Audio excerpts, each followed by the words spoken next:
Hello, everybody. Welcome to another episode of Real Hawk Talk. I am Brian Nemhauser. You can find us everywhere, YouTube, Instagram, TikTok, at Hawk Blogger. And today, unfortunately, we're here for a non-winning post-game show for the first time in a while. First time on the road in a very long while. We're going to talk about everything. We've got Evan Hill at Evan Hill HB, Jeff Simmons at Real Jeff Simmons. And sorry, it took me a little while, guys. They are not letting us on the field here, unlike any other stadium. So a bunch of us press people were scrambling to try to find somewhere to go. So, Jeff, I'm going to start with you, man. What's your reaction to this game? Obviously, a lot to react to, and I'm curious your thoughts. Yeah, it's a tough one to evaluate because there's two sides of my brain talking. Because really, outside of Sam Darnold handing the ball into their deep in Seattle territory, Seattle holds them to essentially 7 points in the game. And the game started pretty rough. Like McVay was kind of toying with Macdonald early, but after kind of they settled down, that's a defensive performance that should have won the game. Devontae Adams had 1 yard today. 1 yard. Matt Stafford had like 150 yards. 130. Like 130 yards. Outs that we should be coming on here encouraged. They won. They were good enough to win the game, and they still almost won the game. But the other side of my brain is you can't not think of the Sam Darnold thing. And then there's a punch to the gut with Gray Zabel. But Sam Darnold, 4 interceptions. If they just lost 21-19 in a normal game where it was back and forth, I think we're all coming out pretty encouraged. But we're all excited about this team because we think they have legitimate aspirations. And everything that they did well kind of gets undermined because Darnold essentially has the exact same game he had in the playoffs last year. And this time we can't really blame anyone. These errors were not like the ones we've seen in the other games. These were unforced. There was pressure on 2 of the 4 picks, but these are just bad. I think Evan said in the chat today that was probably the worst thing that could have happened to them in terms of what it does for Darnold, what it does for the way people talk about them, what it was for their long-term prospects. It's pretty devastating. So on one hand, like they almost win the game. They do so much well, and I can come up with that angle, but it's hard to get past what happened with Darnold today. Yeah, and for folks, I'll get to Evan here in a second. For folks wanting to know, talk to Mike Macdonald in the post-game press conference. He did not have an update really on Gray Zabel. Said that it's a knee issue. He will get imaging done. I'm going to assume not good things there, but we won't really know until tomorrow. So or at earliest. So we'll wait and see on that. But Evan, Seahawks lose 21-19. They have a Jason Myers field goal to win, and he doesn't make it. Is it all about Jason Myers? Is that what we want to start with? He was the only one that scored points for them today, for the most part. Yeah. I mean, it was. I think Jeff nailed it. Like emotionally for me, it was unfathomable that Seattle was in this game for as long as they were. They were completely anemic for long portions of the game offensively. Couldn't finish a drive. Sam Darnold, I think, from the very first drive, I think Jeff called it like on that first, maybe it was his first or second passing play. That first interception, he looked skittish all day long. He never looked comfortable. He never had his feet set. He never looked like he was in rhythm.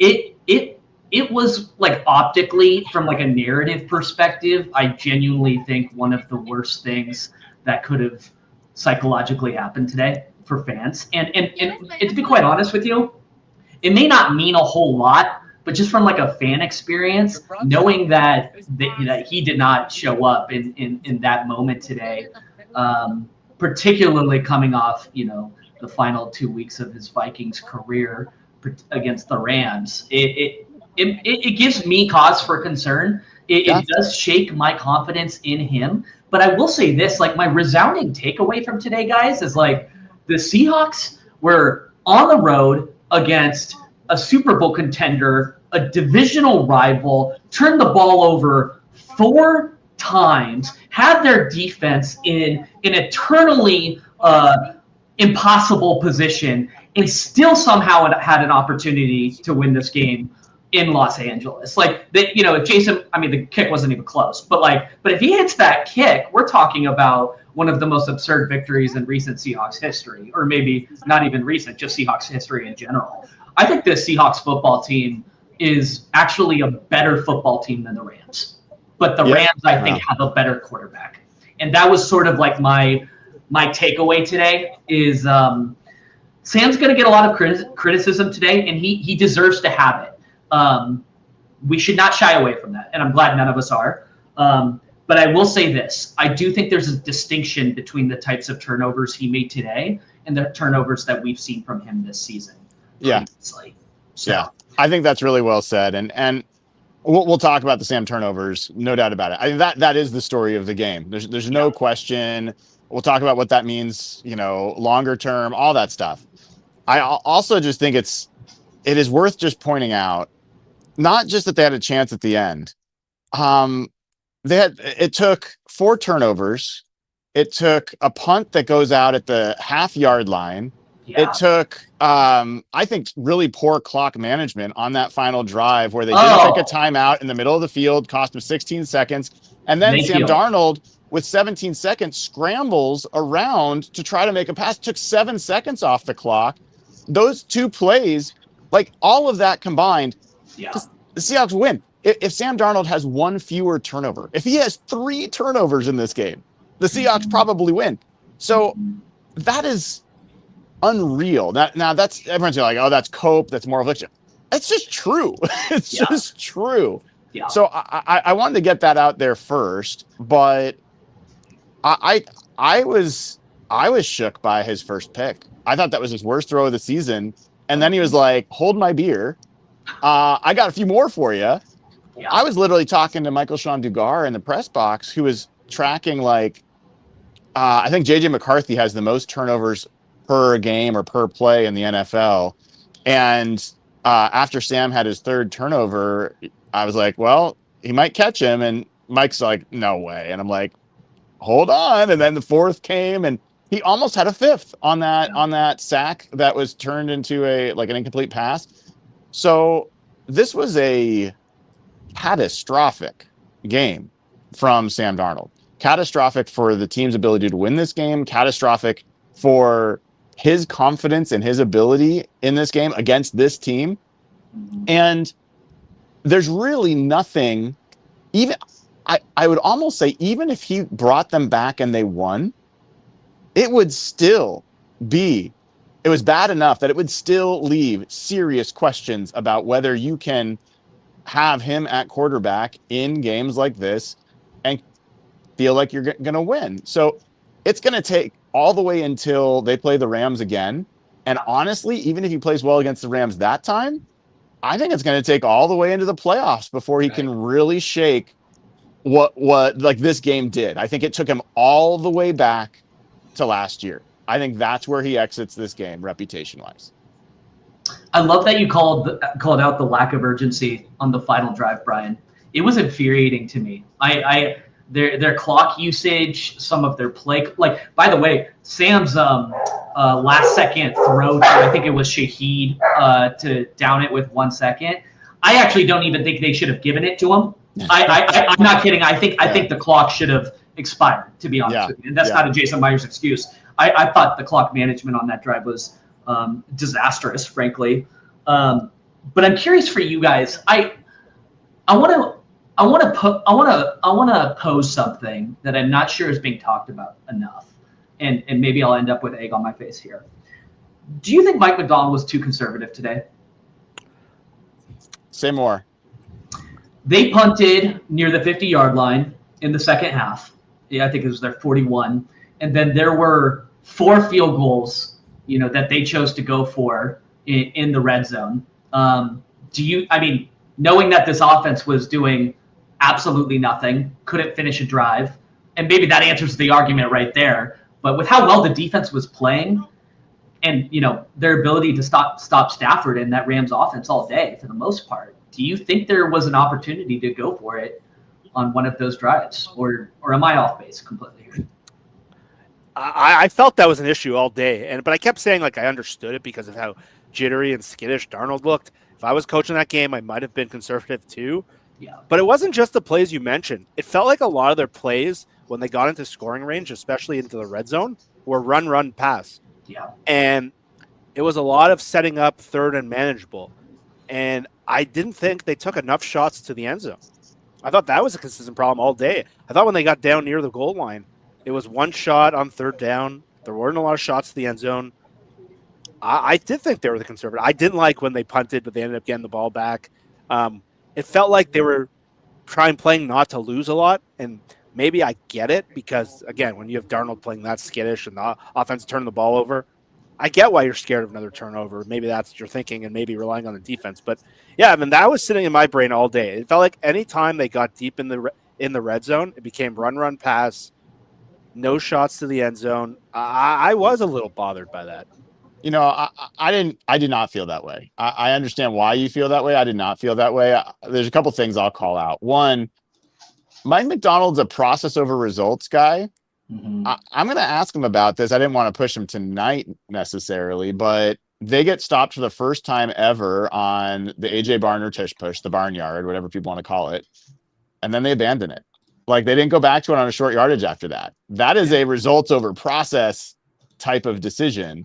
And so that's one thing. The other is the Rams played over 50% dime in this game. They were playing basically to dare the Seahawks to run the ball. And so I think the Seahawks were doing what their keys told them to do, which is run the ball.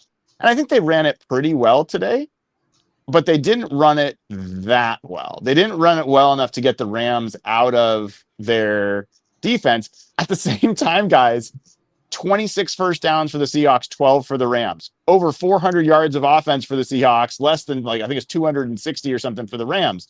So I think that there's a real danger of overreacting to, in my mind, overreacting to a bunch of things in this game.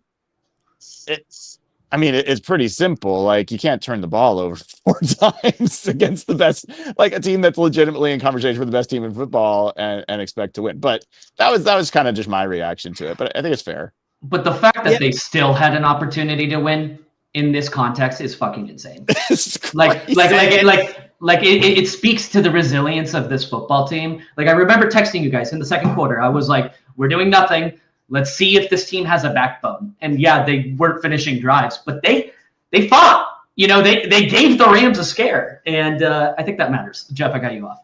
Yeah, I was going to say, like, even if you consider everything that happened, you think about so many of these small details that they could have, like, Shaheed is wide open in the end zone for a touchdown. Oh, my God, that defensive play. This much Great play. Forbes makes an unbelievable great play. Olsen was saying Darnold underthrew it. I thought it was going to be right. But there's no way he underthrew it. Yeah. It was like right to him. And Forbes like closed the gap and reached out his arm. And then the play before, Kenneth Walker scores a touchdown. Nick Callerup did hold the guy. He did hold the guy. But it was like one of those plays where he could have just put his hands up. Walker was already past the defensive line at that point. Yeah. It was just like if Walker scores that touchdown, that might have flipped the entire game. And it just felt like there were so many in that punt. Like I felt like the Seahawks were probably going to win the game once they made that stop. And then the punt happens, and I'm like, okay, that was 1 in a million. I mean, give him credit. It was amazing. I thought we felt Rashid Shaheed for the first time. There were some plays where he was really running into space, and the Rams were having to deal with him. It wasn't like he took over the game or anything, but I was encouraged by his impact on coverages and what they're able to do there. And JSN, I mean, my God, guys, like they did everything they could to take him away, and that catch, unreal. And they get away with a pretty obvious penalty on the last drive that could have given Seattle 10 more yards. Mm-hmm. Yeah, say more about that. Forbes completely rips his arm up early, and Olsen, even on the broadcast, was like, that's got to be a penalty. And that would have changed the complexion of that drive at the end. That would have taken them right to like close to the 50 with 10 extra seconds. And so that was pretty devastating. But I think the one knock I would have on the Shaheed thing is they got to stop with these gadget plays. Thank you. He is so good down the field and so good in space. I don't want to see him used like Percy Harvin anymore. When you start running him down the field, my God, he burns Forbes on the play that should have been a touchdown. He gets wide open to space. I don't think he's a horizontal player. I disagree. Not enough to like spend too much time on it. I didn't have any problems with that. I don't love like him in the backfield as a running Well, back that's what I'm talking necessarily, about. but like, That's what I'm talking about. I mean, it was like one play, right? No, there were like Like, 3. were there really 3? I think it was two or three. Anyway, I thought AJ Barner had a decent game, like made some clutch catches over the middle of the field. He did fumble. Luckily, he recovered that. I thought Kenneth Walker was I gotta say, it's really frustrating to me that he is not just the bell cow for this team. Kenneth Walker, I'm looking now, goes 16 carries for 67 yards, 4.2 yards a carry, and he has 3 catches for 44 yards. I thought, again, he is their explosive option out of that. I don't care what people say that he's slowed down. I don't really see it like other people do, but so what? He's still absolutely a more explosive player than the other guys they're putting out there. And I'm going to go back and look, but I would bet you a lot of the drives where they scored, it was Kenneth Walker on the field. And that's part of, I think, what frustrated me and Evan about the conservatism. Because it felt like when they got down near the scoring range, it would just be 2 runs up the middle for Charbonnet, 3rd and 5. They would sit on our coverages, and we were kind of dead. And then the one time Walker's in, he scores what should have been a touchdown, and then he scores in the second last drive. So I never need to see a long developing shotgun handoff to Zach Charbonnet ever again. I'm not kidding. I'm so tired of it. I'm so tired of it. Is it crazy that the Seahawks and the Rams had 0 sacks in this game? Yeah. Wow. Yeah. That's a good point. Darnold should have taken 2 sacks on purpose. I know. I think we'd trade 2 sacks for 2 turnovers any day. And he said that to his credit in the post-game show. And I will give Sam credit as well for, I've asked him about things after the Houston game, and he talked about, I got to understand the situation and get rid of the ball. And he did make that change the next time. The fact that he knows he's got to be able to just take a sack sometimes or dirt the ball, you got to hope it changes. But let's talk about him for a second, guys. Like, are you to the point where you're like, man, okay, this is a placeholder QB again? Are you all the way dead on that level? Or what do you need to see? What do you need to see to actually feel? Well, let me ask it this way. Can the Seahawks win the Super Bowl with Sam Darnold? Do you feel like they can right now? Are the Rams in the way? Any other team you pick? I don't know if I don't know if I trust him against the Rams. It's Sean McVay. I still think they can. Yeah. Jeff? It feels a lot like Jared Goff, like that kind of situation where like the Rams and the Lions, I think you can, but it's going to take a lot of other things happening.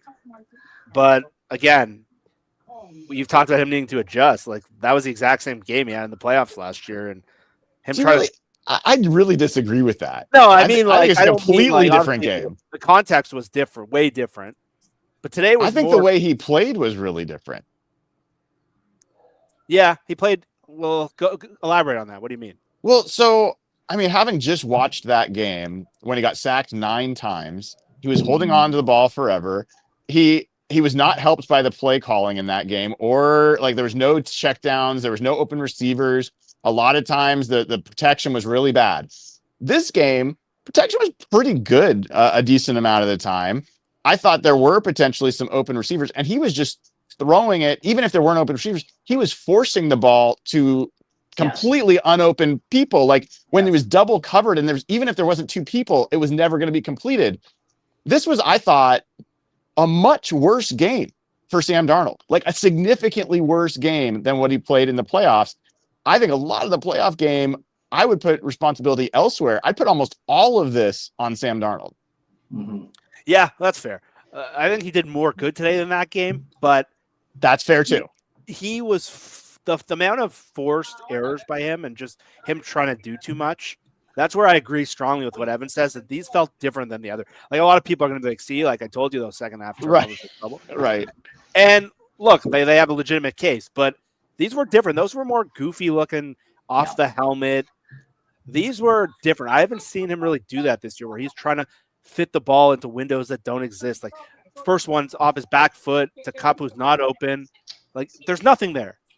There's the one on the sideline where the guy he's under pressure. He gets the ball out too quick, but the corner's sitting on JSN's rep. There's nothing there. There's nothing going to happen there. And then the other two, there's the one, the safety's right behind Arroyo. And no matter what Arroyo does there's nowhere to go. Cam Kitchens just easily steps up. And then the fourth one, he's running across his body and he's just throwing the ball like a maniac. And we haven't seen that this year. And until we see this game in high leverage opponents in high leverage moments, it's hard not to come to the conclusion that he can't get it done until he does it. Yeah, Evan, I gotta say, like the people that are taking victory laps about him, Seahawks fans, I just think it's a bad look. I mean, you feel however you want. If you feel justified, if people are like after game one that were like, see, why do we sign this guy? And then they were like, okay, I made a mistake, and now they're back to no, I didn't.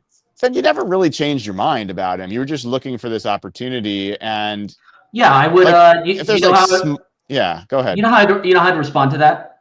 I would respond with this quote: Sam has had us in every fucking game. For him to say it's on him, no, it's not. And if you've got something to say, fuck you. Ernest Jones. Ernest Jones. Maybe the quote of the year. That was such a good quote. I thought it was AI. I texted our group that. Poor Matt Calkins of the Seattle Times asked that, and like, it's like, okay. You know what? We haven't talked about it because I think the weighting is obvious and the massive implications about it. But to me, everything rests on that MRI from Gray Zabel. My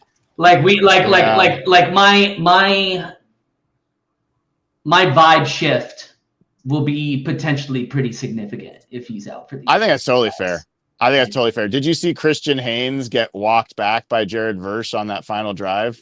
Yeah. Like this entire That's a big drop off. Yeah, this entire conversation changes, guys. Yeah, because I was gonna say Jared Verse was fine. But last year when we played them, that guy just dominated the games. I didn't think that was the case today. He made a couple of really good plays in the game. He had a good run stop. He blew up Abe Lucas on one play. But the offensive line was mostly they allowed a lot more pressure in the second half than the first half. I think Greg Olsen talked about that a lot. When they had to go pure drop back, there were 3 quarterback hits, 0 sacks. I mean, it's not that bad, right? I don't think pass protection was a problem in this game. There were some breakdowns, but it wasn't like the first interception. I think was there was a twist that was not picked up on the right side. Guy came free up the middle, and Sam It was Bradford, yeah. I assume, but it might have been a running back for all. I don't know who. Maybe it just wasn't a protection that they picked up. I don't know. It was definitely his gap. It was the right guard gap. But anyway, I agree with you, Evan. I think going from Gray Zabel to potentially Christian Haynes would be a bigger issue to me than the Sam Darnold performance and waiting to that'd be big. I hate to say it, guys. My aspirations for this football team this year change materially if he's out for the year. Maybe I'm overreacting, but no, you're not. The left side, he's been he's been pretty dominant for a rookie, and now you go from one bad guard spot to potentially 2, and that undermine everything. Yeah, the vibe shift is going to be real, especially when they're going to have to beat good teams down the stretch. Exactly. Yeah. I mean, God, it's a bummer, man. It's a bummer. For it to happen on the touchdown run, and the vibes were good, and then they were so bad right away. And you could be talking about 2 backups, Olu at center and potentially Christian Haynes at right guard or left guard. I'll say this. If it ends up being Christian Haynes, opportunity or a lifetime, dude. You've been given chance after chance after chance. You were a 3rd round pick. You don't have to be a Pro Bowler, but he cannot be an absolute turnstile at left guard for them to have a chance. So Yeah, that Scary. part's a real bummer. There's going to be an opportunity for Sam Darnold to make this right, but it's going to be a long wait, and this is going to suck. Like I think this is just unfortunate. Well, it's unfortunate because the Seahawks looked like the better team in the game. They do. Like even do. even the tweet you guys sent from Sosa for Underdog, who's a big Rams guy, his takeaway was like, we were pretty lucky to get that win. Like even at the end with all that crap, the Seahawks still could have won the game. And now it becomes very, very challenging to win the division with already losing one game to the Rams. I will say this though, guys, like the Rams schedule, they've got some tough games remaining. They play Tampa next week. They play the Lions. And the Lions, too. Yeah. Yeah. Well, we got to watch that game next week in Nashville. So I think the Rams are going to win a lot of games, and I think they're really good. And I think the Seahawks are one of the only teams that can stand up to them. And honestly, part of the frustration in that locker room is if they don't just like absolutely forget shooting your foot, if you don't like sever your entire leg, Seahawks maybe win that game by 2 scores. Yeah. I mean, and if they're that much better than the Rams, look, I want to bring it back to the coaching. Then we got some super chats. And I'll let you guys get out of here. I texted you guys early on, and I was like, McVay and Shula are out coaching Macdonald and Kubiak. McVay was doing some smart things on offense. They were hurrying up so that the Seahawks couldn't like communicate on defense. The tight end screens that he was running were gashing them. They had some inside runs that were gashing them. And offensively, the Seahawks were struggling to move the ball. It was like 4 yards per play.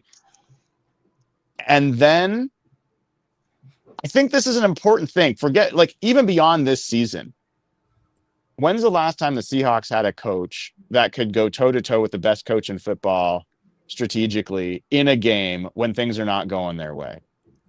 Because that's what happened today. Mike Macdonald is the reason that this was a game. He's a psychopath. He's a defensive psychopath. Like, do you remember the conversation we had going into this week where we asked what defensive success looked like? Yes. What I think your answer was 25 or less points. The Seahawks not only did that, they did that giving the ball over 4 times on offense. You know what I mean? I fucking hate like that drives happened. were like 30 yards. Do you get what I'm saying? So, like, Yes. in terms of like a defensive lens, what Mike Macdonald did this week, I mean, let's zoom out for a second. This is what, like, I'm trying to think of a recent Seahawks defensive performance that was probably as impressive as this.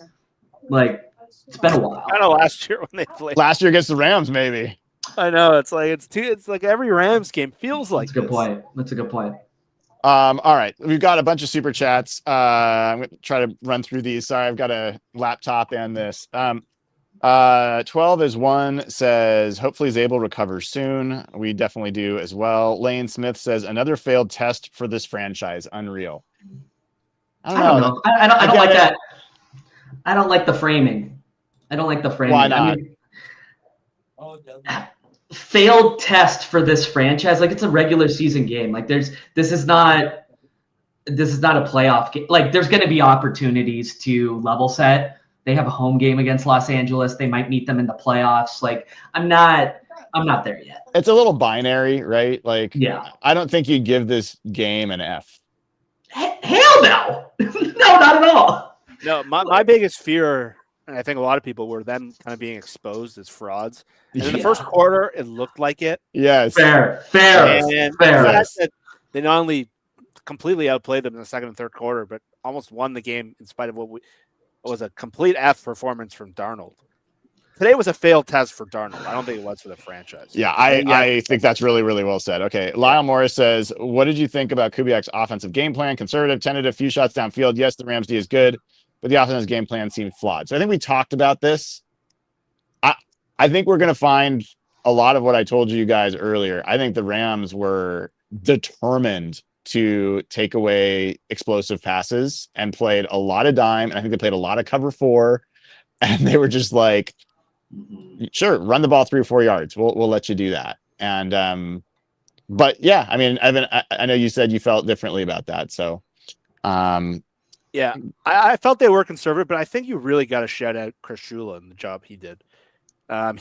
Some people have him as the coordinator. We were talking about Robert Saleh. I think Shula's lapped him at this point.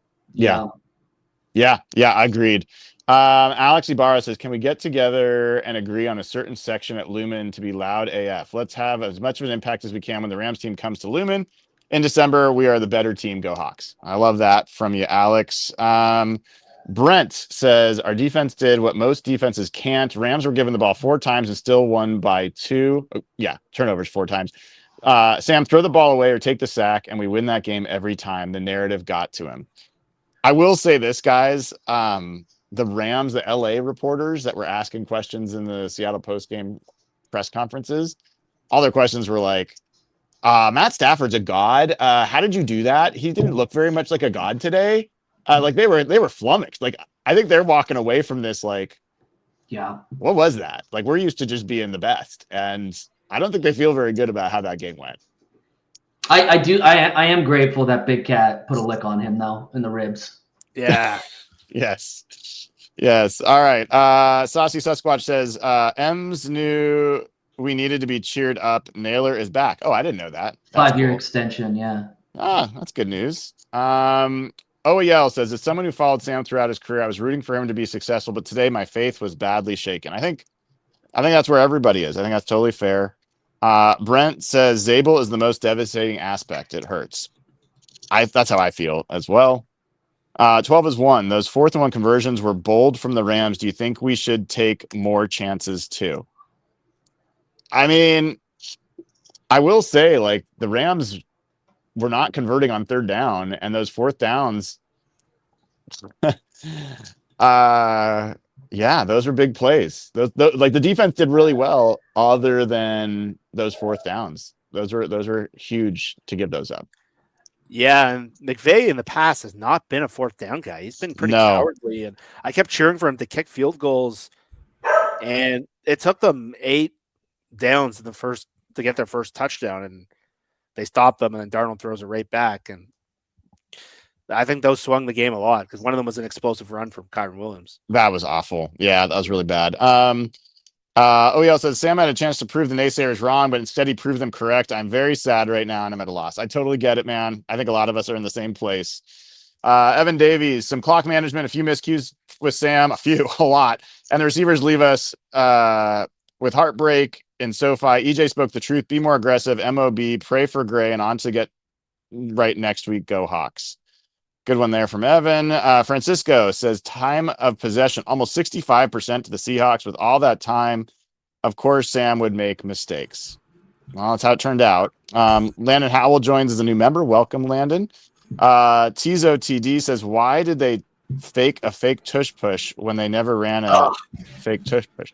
Wait, what happened? I don't know. So the Barner tush push that was stopped, they added some like motion and movement off of it where they moved Oots off the line. Maybe they try to like deceive them a little bit. That play's been 100% success rate. Mm-hmm. Why are you not having Robbie Oots push the pile? Yeah. That really pissed me off. I didn't know that. I missed that. Yeah, Cashman and me were texting about that when that happened. That's annoying. Bad. Elite TV says, it seems they're trying to have their cake and eat it too by limiting his touches so they can bring him back on a cheap deal. Then Charbonnet draws plays with Bradford whiffing on linebackers. No. What? They're not trying to limit his carries so they can get him back. No, a K9? No, I don't think so. Sorry, guys. I don't think that's the case. David Galt says, does anyone have the Etsy Witch's number? I don't know that we need an Etsy Witch, man. I really don't. The Seahawks are going to be okay. They're going to be fine. Like this is a 7-3 football team. Sam Darnold is going to bounce back. They're not going to play the Rams every single weekend. They're not going to play the best team in football every single weekend. And they've got, like, if you look at the remaining schedule, like Seattle has Seattle could still end up the number 1 seed. They could. I don't even feel like the number 1 seed is that relevant. Like, I think the bye would be great, but the Seahawks can win anywhere they play.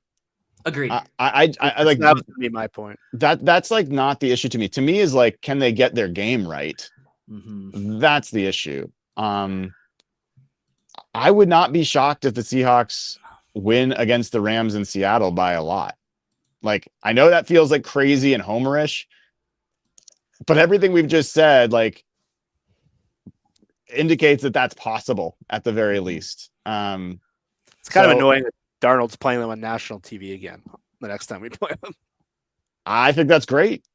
I mean, if you want to win a Super Bowl, he's going to have to be put in these situations against his nemesis teams, and he's going to have to overcome it. And if he can't, I'd rather find out, like True. That's just the reality. If you want to be the best. What you just said though is my take. Like I'm watching right now. Well, I'm not watching. I saw it in the background. It's 3-0 Lions Eagles. It's not like those teams look great. The Packers again barely hung on to beat Jameis Winston. The Rams are probably the best team. Seahawks almost won that game with 4 turnovers. Yeah, for sure. There's so many super chats. Sorry, I'm gonna keep going here. Danny McCormick, if Burrow asks out Sam for Joe trade, no one's trading Joe Burrow. All right, let's play Madden 2 after this. Yeah. Kane says, "Hey, what's up, fellas? I think also Sam missed some opportunities to run the ball himself, especially around the goal line." I see you nodding, Jeff. The second last drive, Darnold finally got like decisive with some of those runs. There was opportunity out there. And there was one where he just ran up the middle early in the drop back, and I'm like, why wasn't he this decisive all game? Why did he wait until the second last drive? Yeah. Colin Lundstrom, first time, long time. Next Rams game, and I'm going to think about it. All I'm going to think about is what's Sam going to do today. I think everybody is. He had such an opportunity to just get a monkey off his back today, and he's like, you know what? I'd like more monkeys on my back. That feels better. Sunshine says, I think we're trying to force the ball too much to Cooper. Didn't feel like that. This game would have looked differently if he had caught that football, though. Oh, yeah. That play was a long time short ago. Hop, though. I don't know if I put that on him. I think that was the throw more than the catch.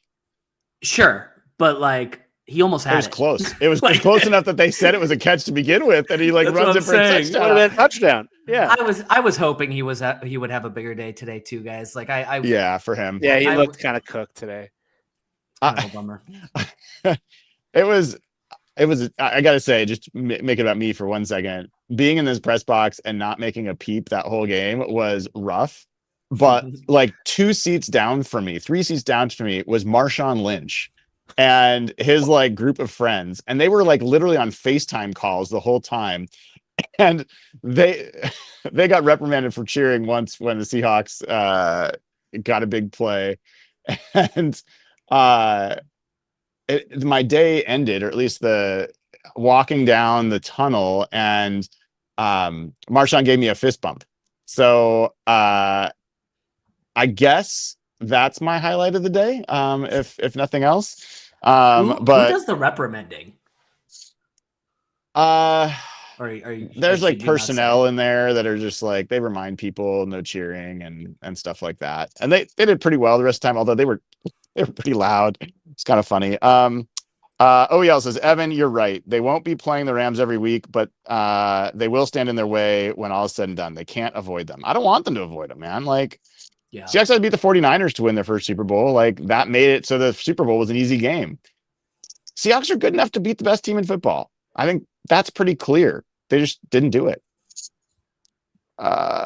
Henning Sprenger says, keeping the timeout definitely kept the defense guessing. Do you understand what that means? On the last drive? Yeah.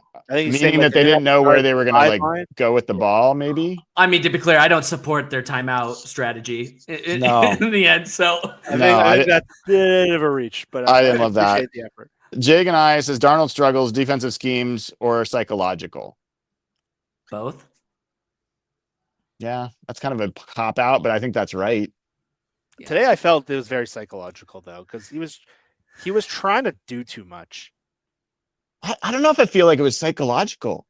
I feel like it was just bad decision making. It was bad judgment. Well, I kind of associate the two together. But I initially I was right there with you, but I kind of come back to, I don't think that the Rams are in his head, and that's what everyone's going to say. No, I think that they had a scheme that confused him, and he made some really bad choices to try to force passes that you should never ever try to make, and he did it multiple times. So I just think that's bad quarterback play. That's what I would say. Yeah, it's not psychological. It's not scheme. To me, the thing I was hard on Gino last year was not understanding risk reward properly. Yeah. I thought that was what Darnold did today. Yeah. I think that's really well said. 3 more. Disc says, appreciate the live show. Optimistic Darnold can adjust before the next Rams meet. Mostly concerned about Zabel for the season's outlook. Well, I think we're all in agreement there. Oliver Jen says, do you think he's just pressing? That's what I think. It seemed to get that way. It seemed to like, that was the part of the concern is it seems to spiral. Like it seemed to like get worse. Like that 4th turnover was especially like, and the worst part was Olsen made the point in the broadcast. The 4th turnover they make, they're at the 36-yard line of the Rams. If they just kick the field goal there on the next play, they probably down one score. Yeah, they probably won the game. Yeah. Colin Lundstrom's back as a member. Thank you. All right, guys, let's close it up. Evan, final thoughts. Yeah, I don't care if you're religious. I don't care if you're somewhat religious. I need you to be praying to all the gods in the universe that Gray Zabel is okay. Yeah. Like the aspirations for this football team, the ceiling of this football team, I think depend a lot on the left side of that line. And the downgrade would it be Christian Haynes? Is that kind of who we're thinking would be? Oh God, that sends a shiver down my spine in not so good ways. That would be a material shift in my hopes for this football team. So, there's going to be a day to make this right for Sam, and I'm going to choose to be hopeful and optimistic that he will. And we're going to see better days from him. I don't think. I'm really hoping that this is not who he settles into being, as somebody who shies away and struggles in big moments against, in moments like this. So I'm rooting for him. The Seahawks are a really good football team. They're going to be okay. They're going to win a lot of football games, and they'll get it right. They'll make it right. Jeff. Yeah, my call out will be, don't be the guy that says I told you so on Darnold. Thank you. If you're that guy, I'm just probably going to mute you, maybe block you. I'm probably going to avoid some of the socials this week. I don't want to hear the Darnold narrative. ESPN is going to be pretty rough tomorrow. But if you're that guy that's going to come out of the woodwork and be like, see, I told you. I'll just pull up that Ernest Jones quote, like Evan said. But look, the comparison I made for Darnold in a chat with us a couple of weeks ago was Tony Romo and the good and the bad. And we saw some of that Tony Romo spiraling in big moments today. And again, now every game the rest of the season, they better be motivated as hell because they have a lot to clean up. They should be better on offense. Defensively, the first quarter of the game was pretty rough. They have a lot to get better at, and let's see them. Now they can't take this next game lightly. They better kick the shit out of Tennessee next week. Yeah. My last thoughts here are, one, super grateful for you guys. I'm so grateful for you guys that we can process this together, and that we can all see different things. And at the end of the day, all we care about is the Seahawks win, that they're going to come through with it. And so I guess the thing I would say is, I think everyone tuning in, every Seahawks fan out there has a choice to make themselves. Are you going to jump ship after your team lost by 2 points on the road to what might be the best team in football? And then later decide that if they win, that you're back on? Yeah. Or are you going to be the fan that's like, fuck that? I'm a Seattle Seahawks fan. I love what Mike Macdonald's doing. I love what Clint Kubiak's doing. I love how this team plays. I love the fact that they responded to as much possible adversity as possible with nearly winning a game that they should have had no chance to win. And you can call it cope. You can call it whatever you want. If you're someone that's going to call it cope, if you're going to someone that's going to like try to build yourself up about being more right than cheering for the Seahawks, that's a choice. It's not the choice I'm going to make. So I agree with Evan. I agree with Jeff. Better days are ahead, starting with next week in Nashville. But boys, we'll see you there. There's still tickets available. Links in the description of the video.